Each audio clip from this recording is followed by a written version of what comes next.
खुलुमबाय दिनै 23 जानुवारि 2023 नोंथांमोनखौ एसबी बड' निउज चेनेलाव बयखौबो बरायबाय आं सिबिरानि ब्रह्म नोंथांमोनहा जुदि एसबी बड' निउज चेनेलाव गोदानबा सानफ्रोमबो फुंनि समाव सानसेयारि खौरांखौ मोननो थाखाय एसबी बड' निउज चेनेलखौ साबस्क्राइब खालामनानै लानो हागोन लोगोसे खौरांखौ मोजां मोनोबा लाइक कमेन्ट खालामनायजों लोगोसे शेयार खालामनानै होनो हागोन जाहाथे गुबुनफोराबो बे खौरांखौ मोननो हायो आसा खालामो नोंथाङा खौरांखौ मोजां मोनगोन आरो खौरांखौ जोबजासे नायगोन होननानैबो आसा खालामनाय थाबाय दानिया नोंथाङा खौरांखौ खोनासंलांदो गुवाहाटीनि फाथासिल आमबारियाव सासे बर' आइजोखौ बुयै बुयै बुथारदों निजाम आली मुंनि दुथाङा मैना बर' मुंनि बर' आइजोखौ गाज्रियैनो बुग्लिदों जायनि थाखाय गाज्रि बुग्लिजानानै सहायनो हायैयाव मैना बर'आ जिउ खोमानो गोनां जादों बे गिख्रंथाव जाथाया गुवाहाटीनि फाथासिल आमबारिनि रघुनाथ पाट ओनसोलाव जादों मा जाहोननि थाखाय दुथां निजाम आलिया मैना बर'खौ बुग्लिनानै बुथारदों बेनि सोमोन्दै जेबो मिथिनो मोननाय जायाखै नाथाय बुथारनाय जाथायखौ लानानै ओनसोलनि सुबुंफोरा गिखांदों आरो गुवाहाटीनि सिङावनो बेबायदि आइजोनि सायाव इनाय जानायखौ लानानै प्रशासनखौ आरोबाव गोख्रों जानो थाखाय खावलायदों ओनसोलनि रायजो राजाफोरा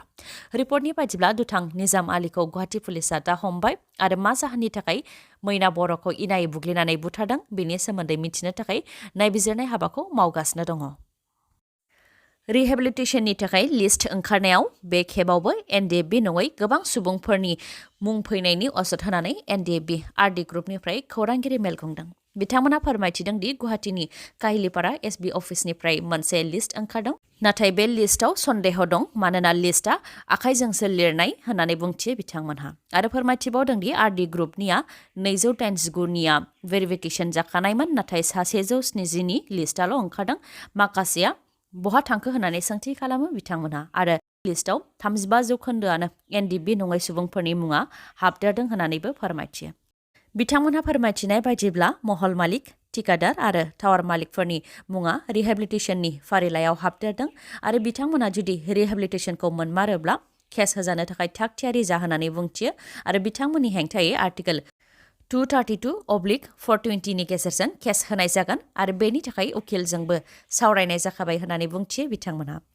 जोंनि दैदेनगिरिफ्रा जाहाथे बेफोरनि सायाव खामानिखौ मावो बेनि सायावबो खावलायहरो बिथांमोनहा आरो आरडि ग्रुपनिफ्राय राजखान्थि दैदेनगिरि गैयैनि थाखायनो आरडि ग्रुपनि केडारफोरखौ नासयदों होननानै सानो होननानैबो फोरमायथियो बिथांमोनहा लोगोसे बुंथिबावोदि हाथियार गथायनाय समाव एनडिएफबि एस ग्रुपनिया 200ल' दिन्थिदोंमोन नाथाय एस ग्रुपनिफ्राय दा रोजा रोजायानो रिहेबिलिटेसनखौ मोननो हादों होननानै फोरमायथियो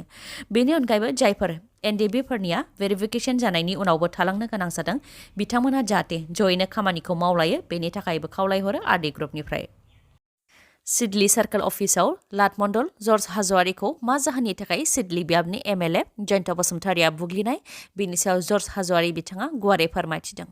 बिथाङा फोरमायथिनाय बायदिब्ला मोनसे हानि थाखाय मोननै हानजा ओंखारदों मोनसे हानजाया एमएलए गबिन्द बसुमतारीनि केडार मुङा मेवाइ आरो गुबुन मोनसे हानजाया एमएलए जयन्त बसुमतारीनि नखरनि सानैसो सुबुं मुङा अनसुला बसुमतारी फोरमायथिनाय बायदिब्ला मेवाइया खुसि मांकरबारिनि खोदोमथला बाजार साखाथियाव थानाय सोरखारि हाजों नांजाबनाय 7.5 बिघा हानि थाखाय बिथाङा बेदखलि जुरिमानाबो होबोगासिनो दं आरो बे हाखौ बिफानि होनानै दाबि खालामो मेवाइ बिथाङा आरो प्रप'जाल बानायनो थाखाय मण्डलनो एप्लिकेसन होदोंमोन बेराफारसेथिं एमएलए जयन्त बसुमतारीनि नखरनि अनसुला बसुमतारीनि हानजायाबो बे हाखौ समाजनि ससान बानायनो थाखाय एप्लिकेसन होदोंमोन नाथाय प्रप'जाल बानायनायनि सिगां जेब्ला हाखौ नायनो थांदोंमोन अब्ला हाखौबो नायनो होआखैमोन अनसुला बसुमतारीया होननानै फोरमायथिदों जर्ज हाज'वारिया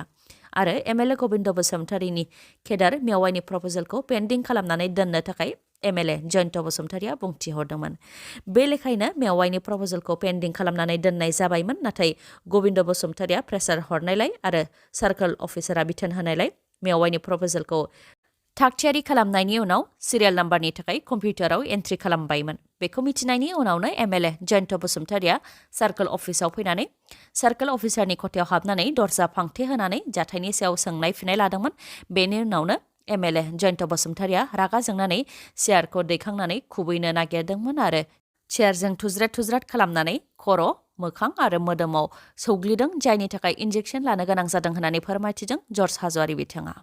दानि सोरखारनि समाव जाहाथे बेफोरबायदि बुनाय जाथाय जाया बेनि थाखाय खावलायहरो बिथाङा आरो बेनि सायाव जाहाथे प्रमद बर' गबिन्द बसुमतारी एबसु आरो बर'नि आफादफोरा नायबिजिरो बेनि थाखायबो खावलायहरो बिथाङा आरो सासे एमएलएआ बेबायदि दुथां आखु बाहायनाय आरो गाज्रि आखु बाहायनायखौ लानानै गासैबो स्टाफफोरानो दुखु मोननाय फोरमायथिदों होननानै बुंथियो बिथाङा जायनि थाखाय स्टाफआ जयैनो थांनानै एफआइआर हैदों आरो बिजिरनाय नांगौ होननानै दाबि खालामो बिथाङा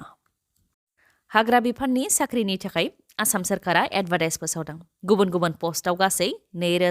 2649 पस्टनि थाखाय एडभार्टाइज फोसावदों बेनि मादाव फरेस्टार ग्रेड 1आव 264 पस्ट फरेस्ट गार्डआव 1226 पस्ट एएफपीएफ कन्स्टेबलआव 986 पस्ट ड्राइभार कन्स्टेबलआव 36 पस्ट आरो ड्राइभारनि थाखाय 142 पस्ट गासै 2649 पस्टनि थाखाय एडभार्टाइज फोसावदों बेनि थाखाय फिजिकल स्टेन्डार्ड टेस्ट आरो फिजिकल एफिसिएन्सि टेस्ट जागोन आरो लिरनाय आनजाद जागोन बेफोर माब्ला आरो बबे समाव जागोन बेखौ उननि समाव इमेलनि गेजेरजों नङाब्ला एसएमएसनि गेजेरजों मिथिहोनाय जागोन होननानै फोरमायथिदों जायफोर गोसो गुदुं बिथांमोनहा दिनैनिफ्रायनो एप्लाइ खालामनो हागोन एप्लाइ खालामनाया दिनैनिफ्राय जागायजेनगोन आरो 6 फेब्रुआरि 2023 सिम थागोन गोसो गोनां लाइमोनफोरा slprb.assam.in आव थांनानै एप्लाइ खालामहैनो हागोन सोलोंथाया फरेस्टार ग्रेड 1 नि थाखाय ग्रेजुवेट जानाय जानो नांगोन फरेस्ट गार्डनि थाखाय 10+2 अदेबानि हायर सेकेन्डारि पास जानाय जानो नांगोन एएफपीएफ कन्स्टेबलनि थाखाय मेट्रिक पास जानाय जानो नांगोन ड्राइभार कन्स्टेबल आरो ड्राइभारनि थाखाय मेट्रिक पासजों लोगोसे ड्राइभिं लाइसेन्स थानो नांगोन बैसोआ 1 जानुवारि 2023 सिमाव फरेस्टार ग्रेड 1 फरेस्ट गार्ड आरो ड्राइभारनि थाखाय 18 निफ्राय 40 बोसोर बैसोनि गेजेराव जानाय जानो नांगोन आरो एएफपीएफ कन्स्टेबल आरो ड्राइभार कन्स्टेबलनि थाखाय 18 निफ्राय 25 बोसोर बैसोनि जानाय जानो नांगोन नाथाय एसटिफोरा 5 बोसोर रेहाय मोनगोन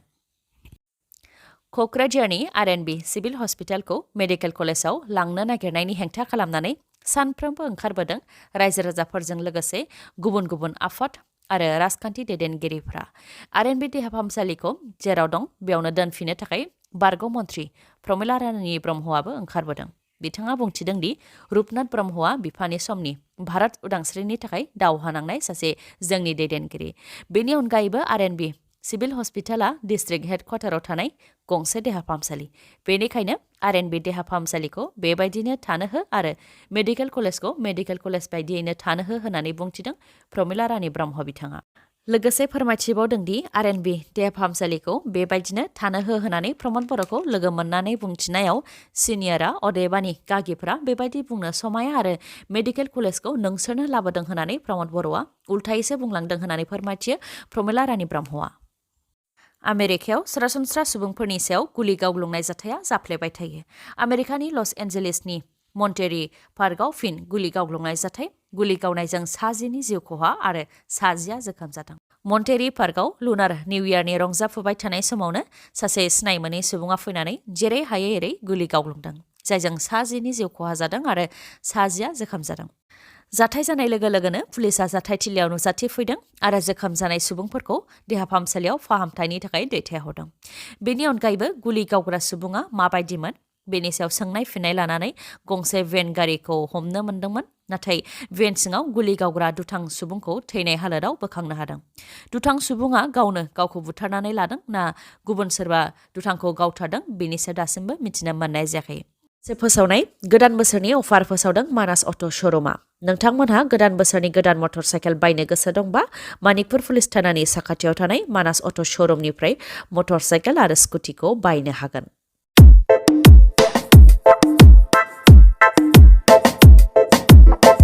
मानिकपुरनि मानास अट' श'रुमा नोंथांमोननि थाखाय गोदान बोसोरनि अफार फोसावदों अफारफोरा जाहैबाय नोंथाङा मटर साइकेल आरो स्कुटि बायोबा बेसेन नाङालासे गंनै हेलमेट मोनगोन बेनि अनगायैबो गोजां बोथोरनि थाखाय गांसे ब्लेंकेट आरो नोगोद 500 रांनि खाबुखौबो मोननो हागोन लोगोसे खम डाउन पेमेन्टआवनो मटर साइकेल आरो स्कुटिखौ मोननो हागोन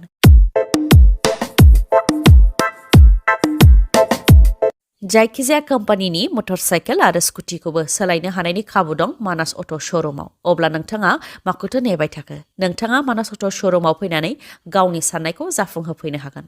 मिथिबावनो हास्थायोब्ला 7002601255 नङाबा 9101272776 बे नाम्बाराव कल हरनानै सावरायहरनो हागोन भिडिअखौ जोबजासे नायनायनि थाखाय गोजोन्थों नोंथाङा आंनि चेनेलाव गोदानबा अन्नानै आंनि एसबी बड' निउज चेनेलखौ साबस्क्राइब खालामनानै ला बे चेनेलनि गेजेरजों नोंथाङा सानफ्रोमबो फुंनि समाव सानसेयारि खौरांखौ नुनो मोनगोन लोगोसे दिनैनि खौरांखौ मोजां मोनदोंबा लाइक कमेन्ट आरो शेयार खालामनो दाबाव गोजोन्थों